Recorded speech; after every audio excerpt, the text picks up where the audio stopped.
Leading the chorus. This is Democracy Now!, democracynow.org, The War and Peace Report. I'm Amy Goodman. We're going to go to Oakland to find out about this first general strike since 1946. But first, from the economy in Europe, we turn now to a major banking scandal here in the United States.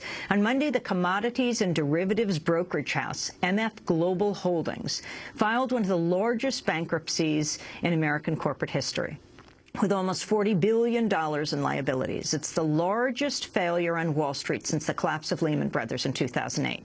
The chair and chief executive officer of MF Global Holdings is Jon Corzine, the former New Jersey governor, U.S. senator. Corzine's also the former CEO of Goldman Sachs. MF Global is also the biggest U.S. casualty so far of the European debt crisis.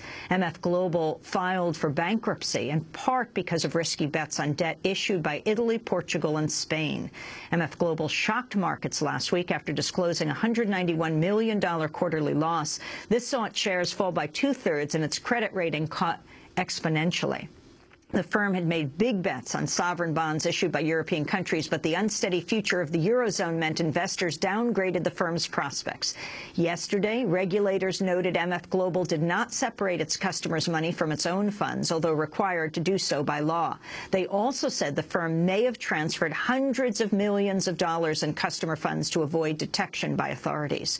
In a Bloomberg article called "Others Pay Price for Corzine's Risky Revenge," journalist William Cohen writes, "More than 3 years after the collapse of Lehman Brothers and the onset of the financial crisis, we don't have in place anything close to necessary regulations to try to prevent companies like MF Global from exploding." So we're going to William Cohen right now. He lives right here in New York City. He's in our studio, contributing editor to Vanity Fair, author of several books, including Money and Power: How Goldman Sachs Came to Rule the World.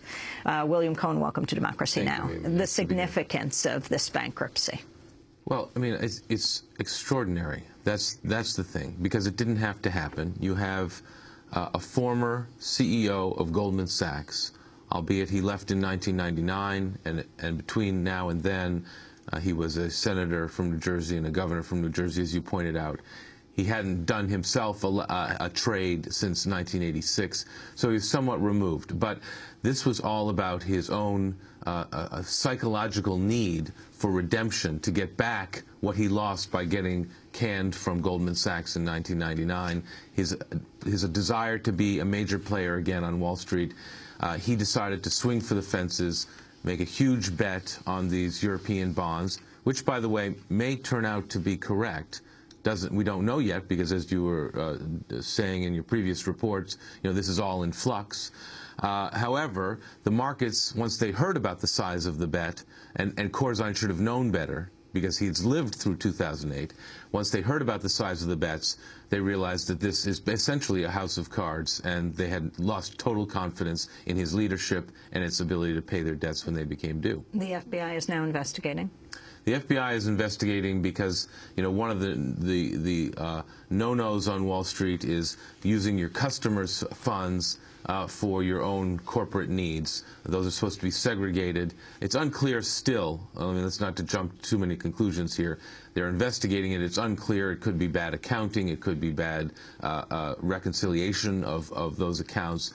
But at the moment, it's looking like funds are missing, and that they were used, customer funds were used to try to shore up their own internal problems. You interviewed Jon Corzine in MF Global, right? Yes, at his offices. He had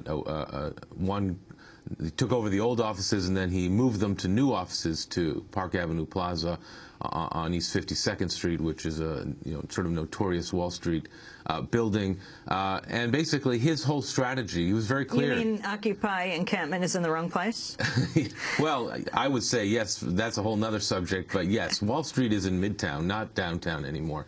But Corzine was. We were talking about Goldman Sachs, obviously, in the course of my book. But he was very clear about what he was going to do at MF Global. He was going to take basically a sleepy backwater, basically a clearing operation, and really juice it in terms of risk taking. And this was all a plan. I mean, he was brought in to MF Global by another former Goldman Sachs senior partner, a guy by the name of Chris Flowers, who's now a private equity successful private equity investor who had been a colleague of Jon Corzine's at Goldman when Corzine was the CEO. This fellow, Flowers, owns about a 10% stake in MF Global. He's one of its biggest investors. And so he thought bringing Corzine in would, again, help change the strategy, juice the strategy, and encourage the firm to take more risk. And what's Corzine's relationship with Goldman right now? Well, he's just an ex-senior partner who, benefited to the tune of something like $300 or $400 million in Goldman Sachs stock when Goldman went public in 1999.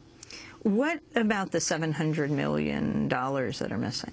Well, that number seems to be shifting all the time. But again, that's the customer accounts. In other words, if I was doing business with MF Global and I now wanted to get my money out, they're telling me, oh, either your account is blocked or we can't get that to you. We don't know where that money is. Well, that is a major no-no on Wall Street and probably criminal if it's found out that they intentionally did this to cover their own losses on these investments that they made in these bonds. I wanted to bring Michael Hudson, the economist, back in to relate what we're seeing with MF Global to what's happening in Greece and in Europe right now, Michael.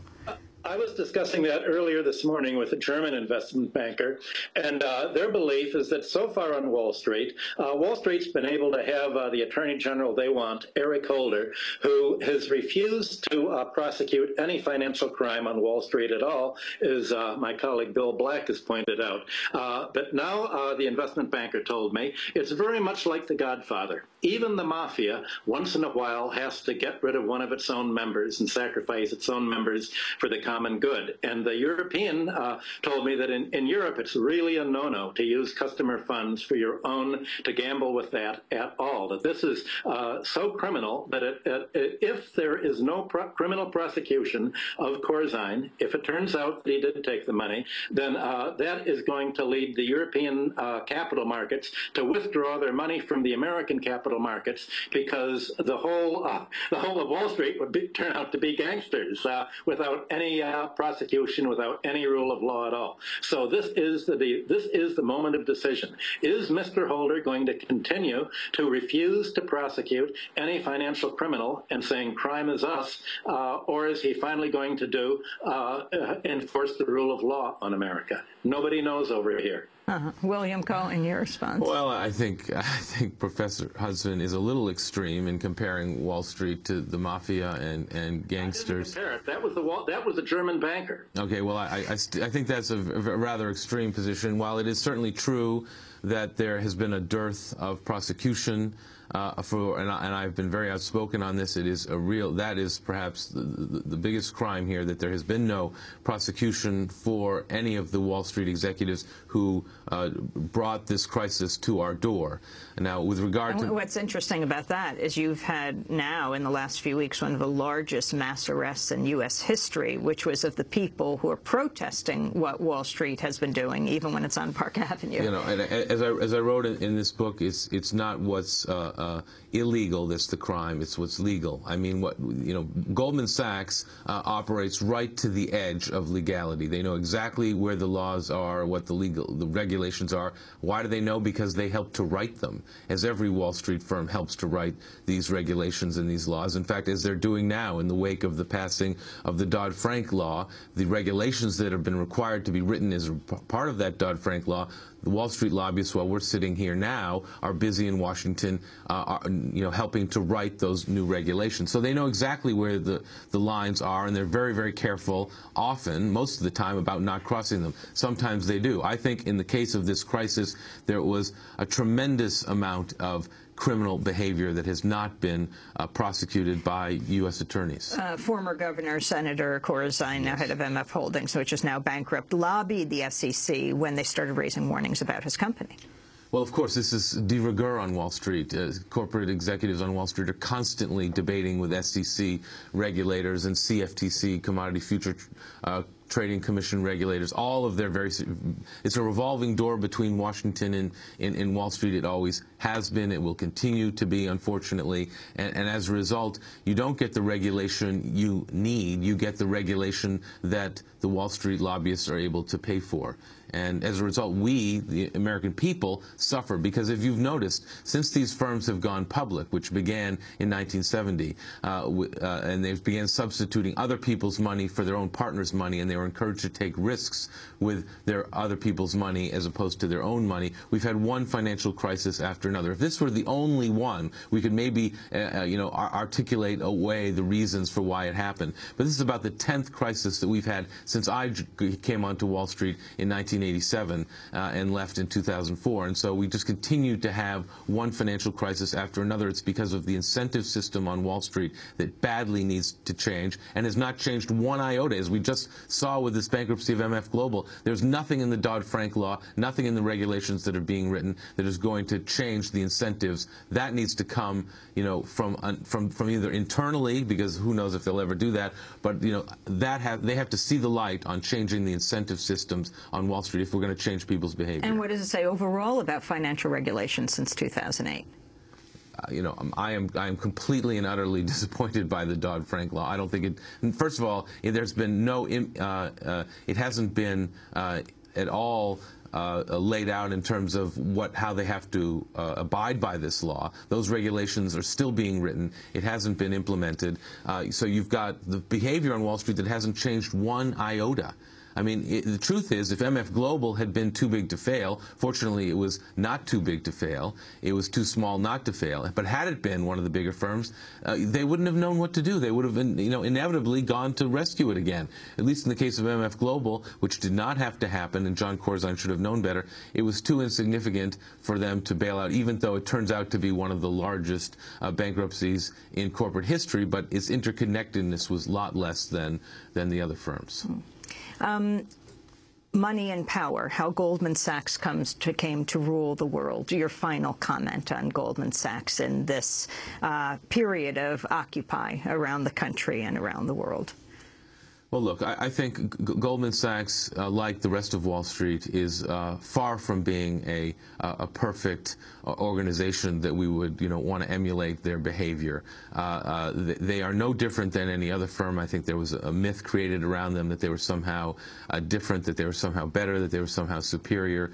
I think we now know that their behavior, as I chart in this book, throughout their history has been dicey at best. Repeatedly, they've gotten themselves in and out of trouble throughout their entire existence. But, I would say that, one has to remember that we live in a capitalistic society, and much of the world does too. If you're going to have capitalism, then you've got to have capital, and you've got to have organizations like Goldman Sachs that are in business to take capital from savers, people who have the capital and want to return on that money, to the people who need it all around the world. And that's what they should be doing, as opposed to gambling with our money. But you need to have that functioning properly for capitalism to exist. And Michael Hudson, we just got this word, breaking news, that the Greek Prime Minister George Papandreou is expected to offer his resignation within the next half hour of this broadcast. Sources in Athens have just told the BBC. Your response? Well, I think the issue is what the man just said. What kind of capitalism are we going to have? We're going to leave it with that question. I want to thank you so much, Michael Hudson, because